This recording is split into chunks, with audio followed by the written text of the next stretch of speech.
il n'a jamais été aussi difficile de trouver un logement à louer. Aujourd'hui, quand on emprunte du coup sur 25 ans 300 000 euros, on va rembourser ces 300 000 euros à la banque, mais aussi payer la moitié, donc 150 000 euros d'intérêt. Donc ça fait mal. Alors moi, l'immobilier locatif, je n'y vais pas. Les pouvoirs publics ont transformé ça en champ de mine, donc je laisse ça à d'autres. Comment tu vois le marché immobilier sur les 3 ou 5 années à venir ? Je vais mettre les pieds dans le plat. L'immobilier français est-il en train de renaître ou de s'enliser ? Entre taux qui stagnent, prix qui résistent et des générations entières qui désespèrent d'accéder à la propriété, le marché donne le tournis. Pour y voir clair, je reçois aujourd'hui Olivier Landrevie, expert reconnu du secteur, ancien banquier pendant plusieurs années, mais aussi ancien président de CAFPI, un des plus gros courtiers en crédit immobilier en France.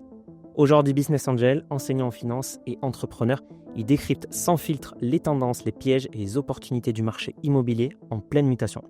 Alors bulle ou rebond durable, faut-il encore croire dans la pierre en 2026 ? Et surtout, comment s'y prendre ? Bonjour Olivier. Bonjour Mathieu. Alors, comment se porte le marché immobilier aujourd'hui ? Quelles sont les tendances que tu observes ? Quelles sont les dynamiques ? Alors on a un marché immobilier qui sort d'une phase d'ajustement au choc de taux qu'on a connu à partir de 2022 et qui s'est stabilisé en termes de prix depuis maintenant 1 an, depuis la fin de l'année dernière, ce qu'on voit à peu près dans toutes les régions. Ensuite, derrière cette stabilité se cachent malgré tout des problématiques structurelles qui n'ont pas été réglées. Je pense en particulier à un déficit structurel de logement qui remonte loin, ça fait au moins 25 ans qu'on parle de ça, mais qui s'est encore aggravé et qui va encore s'aggraver avec la crise du logement neuf, des chiffres de construction de logements neufs qui sont au tapis et qui, d'une certaine façon, soutiennent les prix et empêchent que les prix corrigent plus qu'ils ne l'ont fait ces 2 dernières années. Ça se traduit aussi par des tensions extrêmes sur le marché locatif. C'est là finalement que se règlent les déséquilibres offre-demande finalement.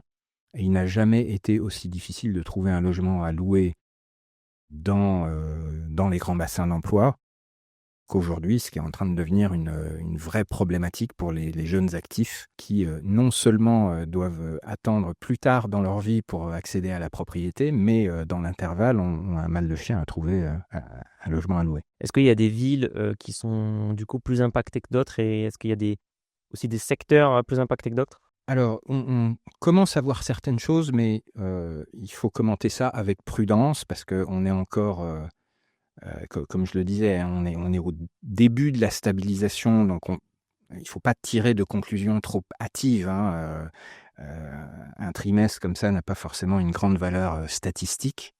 Mais quand on regarde les chiffres produits, par exemple, par l'observatoire Guy Hockey, qui est un des observatoires assez fins que j'utilise régulièrement, on voit quand même une tendance qui semble être que les villes qui s'en sortent le mieux, c'est-à-dire qui ont repris le plus vite une légère tendance haussière, modeste, c'est pas non plus, mais une légère tendance haussière, ce sont les villes moyennes, plutôt moitié nord de la France, et des villes où les prix au mètre carré étaient relativement bas, c'est-à-dire on va dire inférieurs à 3 000 € le mètre carré, sachant que la moyenne nationale c'est 3 200. Et ensuite, un autre commentaire qu'on peut apporter, et ça je pense que ce sera un thème également pour le long terme, c'est un distinguo qu'on voit de plus en plus en termes de surface, entre des petites surfaces sur lesquelles il y a une forte demande, donc où les prix restent assez soutenus, des prix qui résistent bien, voire même qui repartent assez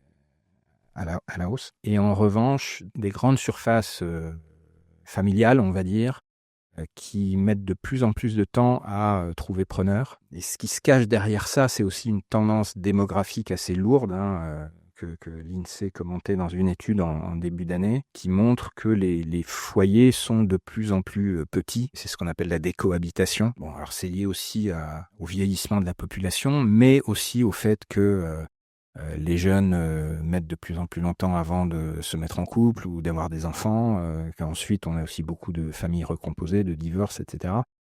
Donc tout ça contribue à réduire progressivement la taille des foyers. On a vu les taux baisser un petit peu en 2024. Là, ça s'est plutôt stabilisé. Aujourd'hui, on a des taux moyens qui sont autour de 3%, mais quand on prend le TAEG, donc avec l'assurance comprise, on est plutôt autour de 3,5%. Aujourd'hui, quand on emprunte du coup sur 25 ans 300 000 euros, on va rembourser ces 300 000 euros à la banque, mais aussi payer la moitié, donc 150 000 euros d'intérêt sur la durée à la banque. Donc le financement, ça coûte quand même relativement cher. On a connu des années avec des taux beaucoup plus faibles. Et dans le même temps, dans certaines métropoles, les prix ont un petit peu corrigé effectivement, mais peuvent repartir à la hausse. Est-ce qu'on n'a pas quand même, niveau immobilier, une espèce de grande privation pour les générations qui arrivent, qui veulent devenir propriétaires, mais pour qui l'acquisition de leur résidence principale est quand même très compliquée? Oui, il y a une problématique, c'est absolument indéniable. Alors, je reprends ta démonstration. Bon, on sortait d'une période qui était quand même une période exceptionnelle de taux artificiellement bas. Il faut quand même bien se le dire, hein. Emprunter à 1%, ça n'était jamais arrivé avant. Ça n'arrivera sans doute plus jamais.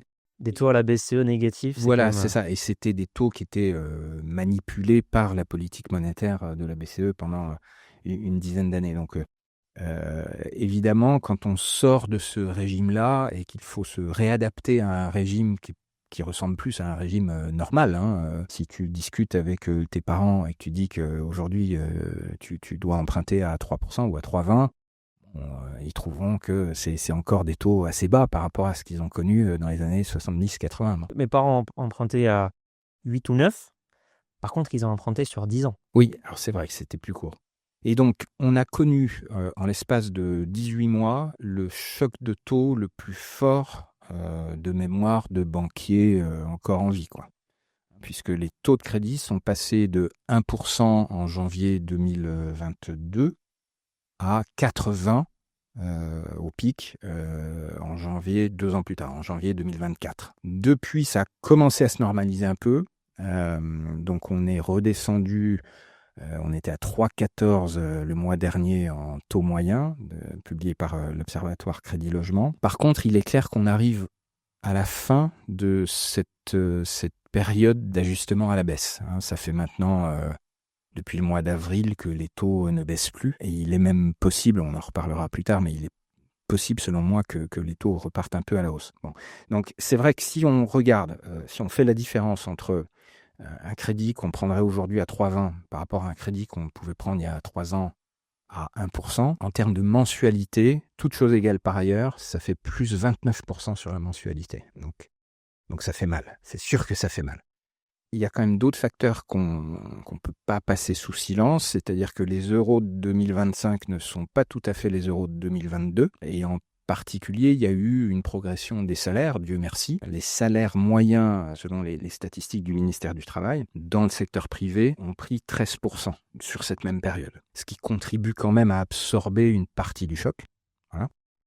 Même si, à côté, les prix, l'inflation générale quand même impacte également les foyers. Donc, par Oui, exemple, bien sûr, les courses coûtent beaucoup plus cher, l'électricité, etc. Évidemment. Mais tout ton salaire, enfin si tu peux devenir propriétaire, c'est que tout ton salaire ne part pas dans la consommation. Donc le 30% que tu vas réussir à mettre de côté pour ton crédit, il bénéficie lui aussi de la progression de ton salaire. Mais c'est sûr qu'il faut faire attention à ses habitudes de consommation pour pas laisser le budget partir complètement à la cave du fait de cette inflation. Je suis entièrement d'accord.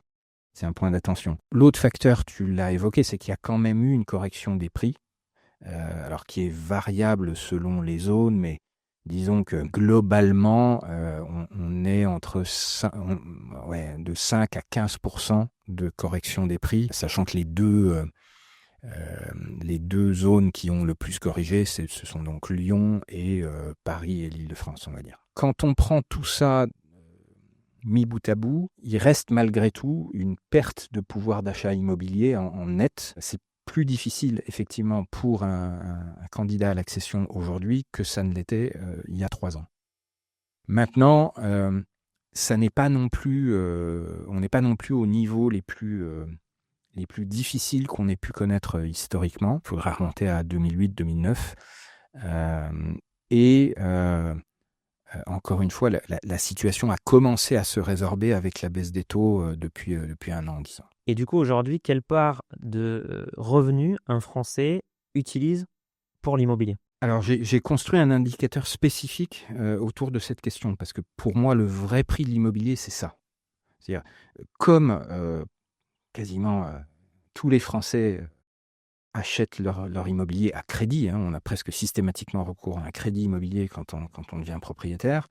Du coup, en fait, la question du taux d'intérêt du crédit est absolument, cruciale, et c'est assez largement elle qui détermine, le vrai prix. Donc j'ai regardé, pour chaque époque en remontant, assez loin dans le passé, si on achetait, le bien moyen, le bien immobilier moyen français à chacune de ces époques, en empruntant au taux de crédit immobilier qui était disponible à l'époque et qu'on a en face le salaire moyen de cette même époque, quel aurait été le pourcentage donc de ce budget, mensuel, qu'il aurait fallu affecter au remboursement du crédit pour s'offrir, l'appartement moyen? Et ce qu'on voit, c'est que sur l'infographie qui s'affiche, bon, je suis remonté que jusqu'en 2015, ça fait déjà une profondeur de 10 ans, on voit qu'on a eu un plateau bas autour de 24-25% du salaire moyen affecté au remboursement du crédit, de 2015 jusqu'en 2019, disons. C'était évidemment rendu possible par les taux de crédit extrêmement bas. Alors certes, les prix progressaient pendant cette période, mais au fur et à mesure, les taux baissaient de plus en plus jusqu'à ce qu'on atteigne 1%. Et ce ratio, il a commencé à se tendre à partir de 2019. Et ça s'est accéléré ensuite avec le choc de taux en 2022, où là, vraiment, la part affectée au remboursement du crédit est montée assez haut. Elle est montée jusqu'à 33%. Il faut quand même savoir, malgré tout, que ça reste inférieur à ce qu'on avait connu pendant la crise de 2008-2009, où on était monté jusqu'à 38% de part de salaire affecté. Et depuis un an maintenant, cette part du salaire affecté au remboursement du crédit a commencé à reculer et on est redescendu autour de 29%. Grâce à plusieurs choses. D'abord, la correction des prix a quand même bien aidé. La progression des salaires, malgré tout, sur 3 ans, je disais que ça avait pas mal progressé. Et puis surtout, depuis un an, la correction des taux. Alors, on n'est pas revenu à des taux de 1%, mais le simple fait qu'on soit revenu à des taux autour de 3,10, 3,20, ça permet déjà de redonner un peu d'oxygène. Alors certes, 29%, ça n'est pas 24 ou 25, donc on n'a pas retrouvé le même pouvoir d'achat qui a une dizaine d'années, mais il n'est pas du tout évident qu'on reverra un jour un tel niveau. Comme je le disais en introduction, on a derrière tout ça, là ce qu'on est en train de commenter, indirectement, ce sont les conséquences des évolutions des taux de crédit. Mais derrière ces aspects conjoncturels, il y a une difficulté structurelle qui est le fait qu'on a moins de logements en France qu'on a de foyers, en tout cas dans les zones, dans les grands bassins d'emploi. Et tant que ça perdure, il est malheureusement inévitable qu'il y ait une tendance de fond haussière sur les prix immobiliers qui, du coup, tend de plus en plus le pouvoir d'achat immobilier, puisque finalement, c'est un jeu de chaises musicales, hein, dans lequel ce sont les foyers les plus aisés, finalement, qui vont trouver leur logement et quelques foyers vont rester sur la touche et malheureusement ce seront ceux qui ont les revenus les moins élevés. Comment tu vois le marché immobilier sur les 3 ou 5 années à venir? Est-ce que tu penses qu'il continuer à avoir déjà alors une crise du logement, une tension au niveau locatif, ça paraît assez évident en 3-5 ans de pas réussir à résoudre ce problème. Mais aussi au niveau des prix de l'immobilier et au niveau des taux, donc tu vois aussi possiblement une remontée? Oui, alors si je commence par répondre à ta question sur l'aspect plus conjoncturel, donc en me focalisant sur les taux, je pense qu'on est au bout de la phase de baisse des taux dont on a bénéficié depuis un peu plus d'un an. Pour une raison assez simple, c'est qu'on a maintenant des taux de crédit qui sont inférieurs au taux auquel l'État français lui-même emprunte. Ce qu'on appelle l'OAT. L'OAT 10 ans en France à 3,45 au moment où on se parle. Et on emprunte à 3,14, je disais. Bon, ça c'est très rare, cette configuration. Et ça ne dure jamais très très longtemps parce qu'en réalité, les coûts de refinancement des banques pour elles-mêmes, sont en fait très directement corrélés au taux de l'OAT. Donc si une banque achète l'argent 3,45 ou un peu plus, est difficile qu'elle reprête à 3,20. Donc je pense qu'on a devant nous, inévitablement, d'ailleurs c'est déjà enclenché, une légère remontée des taux dans les semaines et les mois qui viennent, mais qui pourrait, mais là j'ai pas de boule de cristal, mais on ne peut pas exclure qu'en 2026, on ait une remontée des taux un peu plus franche. Deux éléments qui pèsent, ou qui peuvent tirer les taux à la hausse, qui sont l'état déplorable de nos finances publiques. Et puis, on aura aussi la perspective de la présidentielle 2027, à laquelle les investisseurs vont commencer à s'intéresser. Juste pour faire un parallèle, là encore, moi, je n'ai pas de boule de cristal, je ne vais pas faire des pronostics sur la présidentielle 2027, mais je veux juste faire un parallèle avec l'Italie. Dans les 18 mois qui ont précédé l'arrivée au pouvoir de Giorgia Meloni en Italie, qui faisait un peu peur au marché, les taux de la dette italienne ont monté de 140 points de base, donc 1,4%. Ce ne sera peut-être pas de cette ampleur-là en France, mais voilà, on n'est pas à l'abri qu'en 2026, on ait des tensions sur les taux qui soient liées à cet environnement. Donc ça me rend plutôt pessimiste à court terme sur les taux, et du coup, voilà, je ne m'attends pas à ce que les prix de l'immobilier repartent en flèche, quoi. Là, ils sont stabilisés, probablement ils vont rester stabilisés d'ici l'an prochain.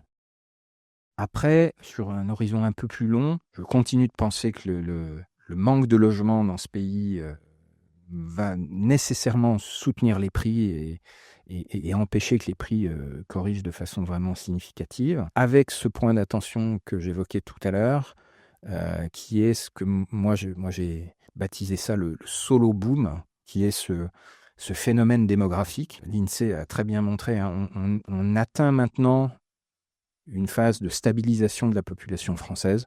L'INSEE projette qu'on atteindra le pic en 2040, mais le pic qu'il projette est à un niveau tellement proche du niveau actuel qu'on peut considérer que c'est déjà stabilisé. Et après 2040, ça commencerait à baisser. Donc ça, ce sont des choses auxquelles il faut faire attention en immobilier.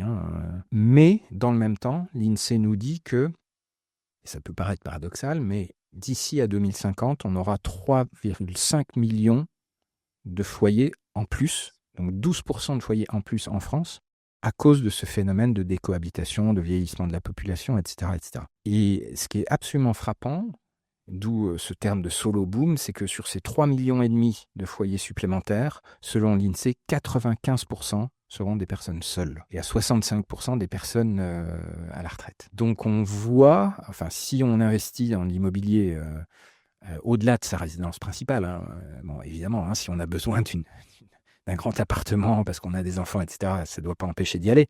Mais si c'est de l'investissement, on va dire au sens financier, essayer de faire fructifier son capital, il faut quand même faire très attention à ces tendances de fond qui vont vraiment structurer l'évolution du marché immobilier dans les 10-20 ans qui viennent. Je suis relativement confiant pour les petites unités, les petites surfaces en centre-ville, parce qu'il y a aussi la question de la mobilité. On voit dans des grandes agglomérations, Paris est en avance de phase là-dessus, mais on le voit très bien à Paris, de plus en plus d'habitants qui renoncent complètement à avoir une voiture, parce que ça devient un budget monstrueux d'avoir une voiture dans Paris. Mais du coup, ça veut dire que ça rend la question de la centralité du bien immobilier encore plus valorisée, encore plus importante dans l'équation.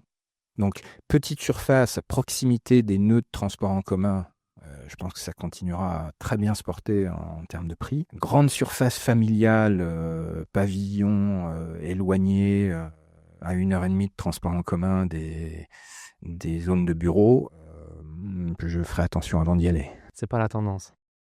Selon toi, comment il faudrait d'ailleurs réformer le marché immobilier, la fiscalité? Alors on a vu des taxes foncières aussi exploser, ça rentre aussi dans le budget, on n'en a pas parlé, mais il n'y a pas que le financement qui peut coûter cher aujourd'hui. On voit aussi des freins avec la zéro artificialisation des sols, avec des freins sur les loueurs, sur les bailleurs. Comment, selon toi, il faudrait refondre le système? Le logement est vraiment le parent pauvre des politiques publiques, et je ne dis pas ça seulement pour le gouvernement actuel, ou le président actuel, mais c'est malheureusement quelque chose qui est vrai depuis 25 ans. D'ailleurs, au passage, je n'ai pas souvenir que l'immobilier ait été un sujet important dans les campagnes présidentielles depuis au moins 25 ans, ce qui est regrettable. Aujourd'hui, quand on regarde les positionnements, les propositions politiques en matière d'immobilier, on est pris en fait entre deux caricatures de politique du logement, j'ai envie de dire. D'un côté, des partis qui voudraient nous amener vers le tout logement social. Là encore, je vais prendre l'exemple parisien, hein, c'est un peu la tarte à la crème, mais Anne Hidalgo s'est fixé un nouvel objectif de logement social dans Paris qui est maintenant de 40% de logement social. Bon. Donc on se demande jusqu'où ce curseur-là peut être poussé. Est-ce qu'on veut vraiment une société où la moitié de la population serait logée aux frais ou là assez largement aux frais du reste de la collectivité? Et puis de l'autre côté, on a ce phénomène sur lequel les anglo-saxons ont mis un acronyme qu'ils appellent le NIMBY, Not in my backyard. C'est-à-dire que quand vous allez à droite de l'échiquier, hein, on va se dire les choses, bon, à peu près tout le monde est d'accord pour dire à l'échelle nationale, oui, il faut construire plus de logements, les Français ont besoin de logements, etc. On va essayer de faire des choses. Sauf que les maires, localement, qui ont la main sur les permis de construire, font tous l'expérience que dès qu'ils accordent un permis de construire à un promoteur, ils ont une levée de bouclier des habitants qui viennent les voir en leur disant si ce projet-là avance, si ce projet-là sort de terre, vous pouvez oublier, moi je vote plus pour vous la prochaine fois. Bon. Si bien qu'on a beaucoup de communes qui, en dépit de tous les objectifs de logement social, etc., mettent juste le frein sur les permis de construire tout court, et du coup plus rien ne sort de terre. Les pouvoirs publics ont une lourde responsabilité parce qu'ils ont aussi laissé se développer des politiques... alors, l'enfer est pavé de bonnes intentions, hein, donc c'est toujours bien intentionné, mais il y a très souvent des effets de bord ou des conséquences microéconomiques qui sont désastreuses. Je pense à ce qui a été fait en matière de rénovation énergétique. Alors pas le fait qu'on incite à la rénovation énergétique, très bien, mais le fait qu'on interdise à la location progressivement les passoires thermiques, c'est une hérésie quand on est dans un pays qui manque déjà de logements. Et c'est d'autant plus une hérésie, au passage, et les députés auxquels je parle de temps en temps le reconnaissent en privé, le dispositif qu'ils ont mis en place ne tient même pas compte de la décarbonation de l'électricité française, hein, qui est décarbonée à 93% grâce à nos centrales nucléaires. Donc on interdit à la location des petits logements, des studios typiquement dans Paris, pour... rester sur Paris, qui sont chauffés au tout électrique, donc qui ont une empreinte carbone à peu près nulle, hein, et qu'on sort du marché avec ces règles-là.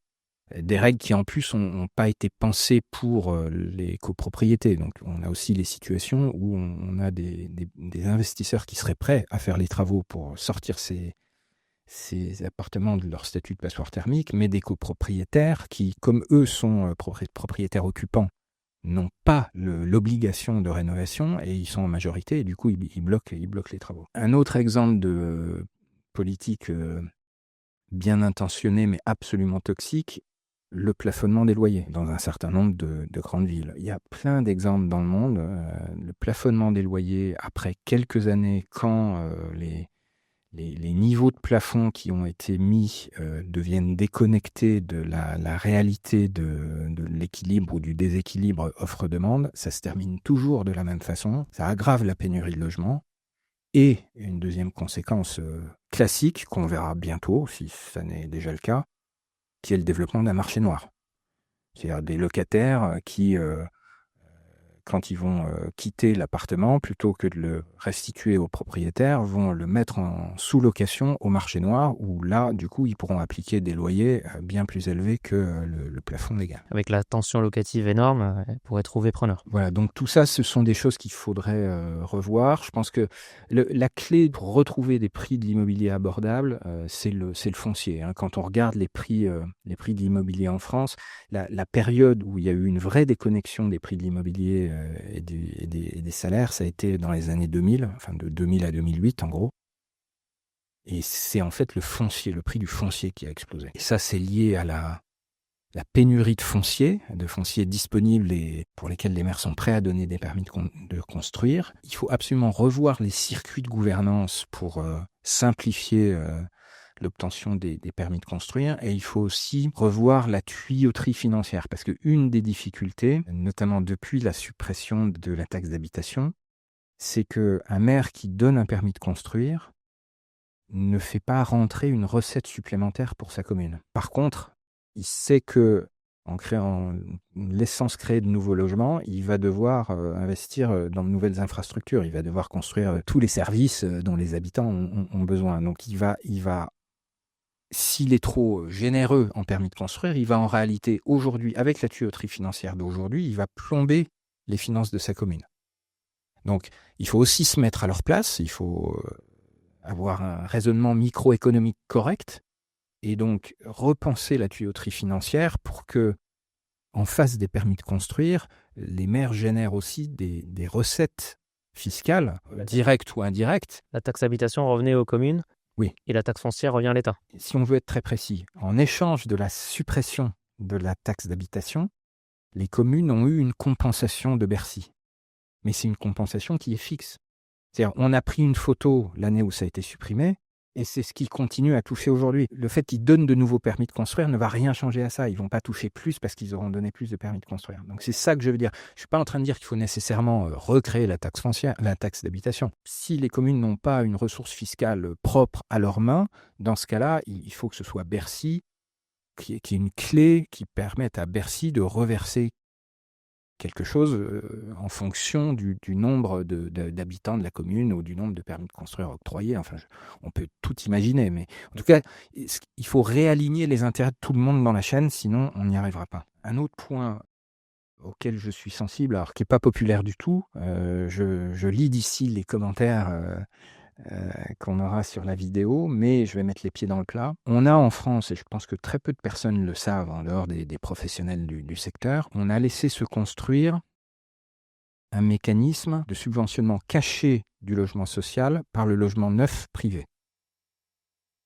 Qu'est-ce que j'entends par là? Du fait de la loi SRU, la loi SRU, c'est la loi qui fixe un objectif, à l'époque c'était 20%, puis depuis ça a été relevé à 25% de logements sociaux dans les communes en zone tendue. Ça signifie sur le terrain, tous les promoteurs pourront témoigner de ça, que quand tu vas demander à un maire, tu vas voir un maire avec un projet pour construire un nouvel immeuble d'habitation dans une ville. Tu vas négocier le permis de construire en gros, la démarche du maire, s'il a envie, s'il est dans une posture où il est prêt à laisser se construire plus de logements, il va chercher à ne pas alourdir les sanctions qu'il paye déjà, liées au fait qu'il est en dessous de son objectif de logements sociaux. Presque toutes les communes sont en dessous de leur objectif. Donc pour ne pas alourdir les sanctions, il va conditionner le fait de donner un permis de construire au fait que dans ce nouveau bâtiment, il exige qu'il y ait 25, 30, parfois 40, parfois 50% de logements sociaux dans le même immeuble. Donc en fait, c'est le promoteur qui va prendre sur lui de réserver une partie des lots pour du logement social. Et derrière, la plupart des communes ont elles-mêmes une société d'économie mixte qui est un opérateur de logement social, donc il y a aussi un mélange des genres dans tout ça. Et il est très fréquent que le maire, en fait, impose aux promoteurs le niveau de décote auquel les lots seront vendus à l'opérateur de logement social. Et évidemment, un promoteur, lui, il travaille sur une marge globale de son opération. Il a besoin de sortir sa marge globale pour payer les intérêts du banquier, pour payer, etc. Bon. Donc, si on lui impose de vendre 30% de ses lots à 20% en dessous du prix public, qu'est-ce qu'il fait? Il rehausse le prix public de 6% dans mon exemple. Quand je discute avec des promoteurs, alors c'est pas scientifique comme démarche, mais c'est anecdotique, mais quand je discute du sujet avec des promoteurs, la plupart évoquent un chiffre de l'ordre de 10%. C'est-à-dire que on pourrait considérer qu'il y a sans doute autour de 10% du prix des lots privés aujourd'hui qui est là, qui est en fait un recyclage de la partie de subventionnement qui va au logement social. Donc ce qui fait gonfler artificiellement un petit peu les prix du neuf. Ah bien sûr, ça aggrave le problème de pouvoir d'achat immobilier, évidemment, bien sûr. Donc ça, je pense qu'il faut absolument en sortir. Si on a besoin pour que l'équation du logement social soit viable dans ce pays, je ne dis pas qu'il ne faut pas de logement social, ce n'est pas du tout mon propos, mais si pour que l'équation économique du logement social fonctionne, on a besoin de le subventionner, c'est à l'État de prendre ça en charge, ça doit être sur les deniers publics. Je pense que le fait que ce soit caché dans les prix que subissent les acteurs privés, ça me paraît absolument malsain. Alors, pour revenir du coup à ceux qui veulent investir aujourd'hui en immobilier, que ce soit pour une résidence principale ou pour du locatif, est-ce que pour toi c'est une bonne idée d'investir en immobilier en 2026 ? Je pense qu'il faut absolument prendre le temps de dérouler les différentes configurations. Premier cas que je vais balayer assez vite, c'est l'acquisition en tant que résidence principale. On a tous besoin d'un toit. On se sent tous beaucoup plus en sécurité quand on est propriétaire de ce toit que quand on est locataire. Donc j'ai envie de dire, quand on est encore dans cette phase de volonté d'accession à la propriété, il ne faut pas essayer de faire ce qu'on appelle du market timing sur les marchés financiers. Ce n'est pas la bourse. Moi, ce que je recommande, c'est dès qu'on a constitué le niveau d'apport personnel qui permet d'avoir une discussion sérieuse avec un banquier, on parle souvent de 10%, c'est ce moment-là. Donc aujourd'hui n'est pas un plus mauvais moment qu'un autre. J'ai même envie de dire que les taux à 3,20, là, pour ceux qui ont des projets dans les cartons, moi, j'aurais tendance à prendre les taux à 3,14, 3,20 tant qu'ils sont encore disponibles, parce qu'à mon avis, ça va remonter un peu. Donc j'aurais plutôt tendance à y aller. Le seul bémol que je mettrais pour la résidence principale, c'est avoir quand même en tête, ça c'est un des problèmes français, c'est qu'on a quand même des coûts de frottement qui sont devenus très élevés avec les hausses successives de droits de mutation. Les soi-disant frais de notaire. Je m'interdis de dire frais de notaire parce qu'ils finissent pas dans la poche du notaire. Enfin, exactement. Mais c'est une taxe en fait. Les droits de mutation. Les droits de mutation, quand on additionne droits de mutation et frais d'agence, on arrive à 12-13% parfois, qui partent en fumée, entre guillemets. C'est pas de la valeur qui est dans l'appartement, quoi. Donc il y a quand même une question d'horizon, quoi. C'est-à-dire que si on a une dizaine d'années devant soi, je pense qu'il faut y aller. Parce qu'il faut lisser ses frais, il ne faut pas changer de résidence principale tous les 5 ans, voilà, payer 10 ou 12% si on est, tous les 5 ans, ça peut faire très mal. Si on est jeune marié et qu'on sait, enfin qu'on espère qu'à horizon 3-4 ans, on agrandira la famille et que ce qu'on s'apprête à acheter ne sera pas suffisamment grand, je dis c'est un peu dommage de mettre 12 ou 13% de coûts qui partent en fumée pour quelque chose qu'on va devoir revendre dans 3 ou 4 ans, quoi. Donc là, même si le marché locatif est tendu, je pense que financièrement, ça a plus de sens de rester locataire. Il y a cette question de l'horizon auquel il faut faire attention. D'ailleurs, il y a une statistique, il faut environ 13 ans en moyenne en France pour qu'un propriétaire soit en meilleure position qu'un locataire, enfin, se soit plus enrichi qu'un locataire, justement à cause de ces droits de mutation qu'il faut lisser sur des années avant avant que finalement, si on avait été locataire... Ouais. Alors on a fini par l'oublier parce que depuis 30 ans, l'immobilier augmentait tout le temps. Donc, c'est ça. Finalement, on oubliait qu'on avait mis 12% à la poubelle, mais il n'y a aucune garantie que ce sera encore le cas dans les 10 ans qui viennent. Donc, il faut aussi se préparer à des prix qui pourraient être stables pendant 10 ans. Et du coup, cette question est importante. Après, sur l'immobilier locatif, en tant qu'investissement locatif, je suis beaucoup plus réservé. L'État, les pouvoirs publics ont laissé trop d'obstacles se mettre sur le chemin des investisseurs. Quand on regarde maintenant les rendements qu'on peut trouver, alors évidemment ça dépend, ça change d'une ville à une autre, mais sur les grandes métropoles, zones tendues, si je parle de l'Île-de-France, on va être à 3-4% de rendement dans le meilleur des cas, avec derrière une fiscalité qui est extrêmement pénalisante, une instabilité en plus, les régimes fiscaux. Là, on est en train de voir que peut-être les avantages fiscaux qu'il y avait sur le régime LMNP vont être réduits. Bon. On a les difficultés que j'ai évoquées avec les règles sur la rénovation énergétique, ça change tout le temps. Ça fait 5 ans que c'est en place, on a eu 15 dispositifs différents en 5 ans. quand on croise les modes de calcul des DPE et les critères d'éligibilité de MaPrimeRénov'. Bon, donc on ne sait pas où on est, quoi. Les plafonnements de loyer que j'évoquais, qui sont en train de se généraliser, enfin il y a des velléités de plus en plus larges d'appliquer ce type de mesures dans de nouvelles villes. Donc ça vient aussi plafonner le rendement des investisseurs.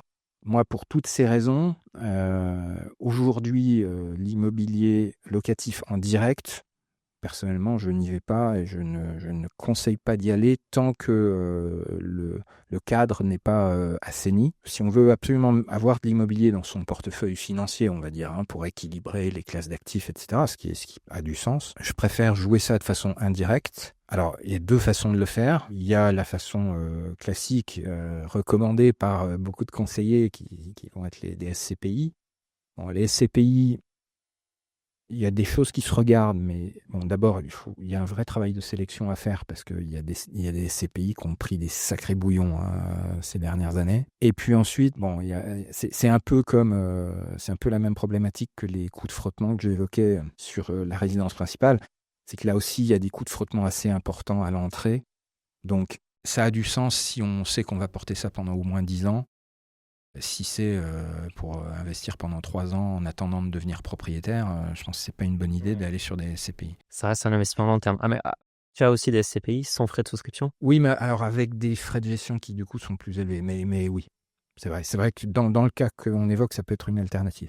Moi, j'ai une autre alternative, c'est ce qu'on appelle les foncières cotées. C'est-à-dire, il y a des sociétés cotées en bourse, à la Bourse de Paris, qui fonctionnent quasiment comme des SCPI, quoi, dont le seul objet, c'est de constituer des portefeuilles immobiliers. Alors, comme pour les CPI, c'est souvent pour l'essentiel de l'immobilier commercial plutôt que de l'immobilier de logement, donc ça ne se comporte pas forcément pas exactement pareil que du logement. Mais je prends un exemple, et ceci n'est pas sponsorisé, je ne touche rien, et ça n'est pas du conseil financier au sens de l'AMF, je le dis bien, mais moi, dans mon portefeuille perso, j'ai une valeur qui s'appelle Covivio, qui est une des plus grosses foncières en France.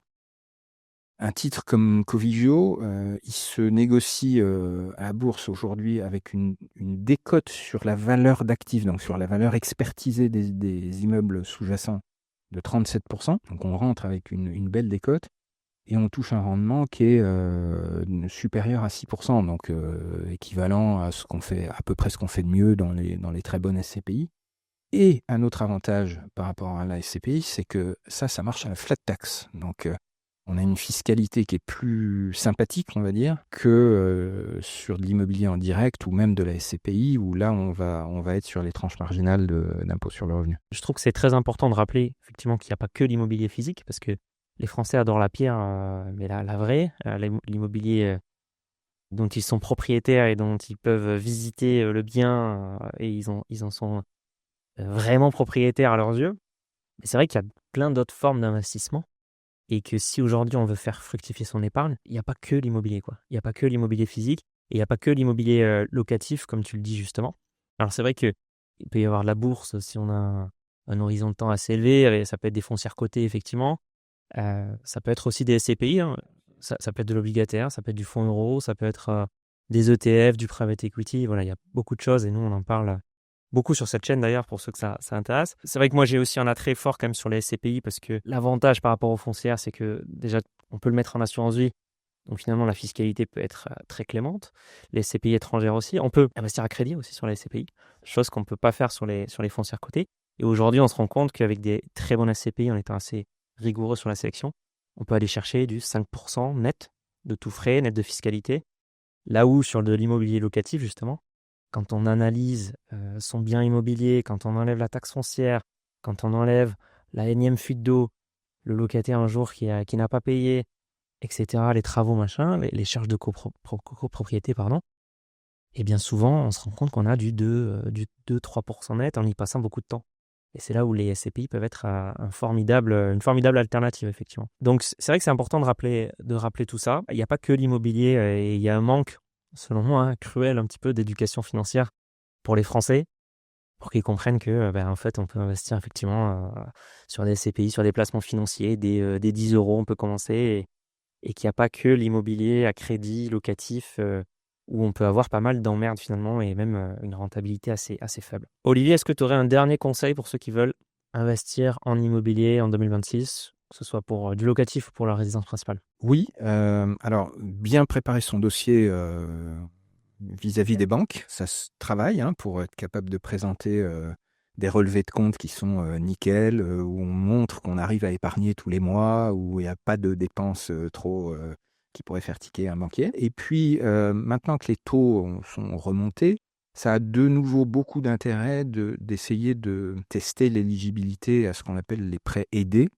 Donc il y a évidemment le prêt à taux zéro, qui est la formule la moins coûteuse par définition, dont les critères ont été réélargis au printemps dernier. Et puis il y a d'autres solutions auxquelles on pense moins. Il y a les prêts Action Logement, qui sont des prêts à 1% pour les salariés du privé. Et de façon générale, il y a une foultitude d'aides à différents échelons locaux, communes, départements, etc.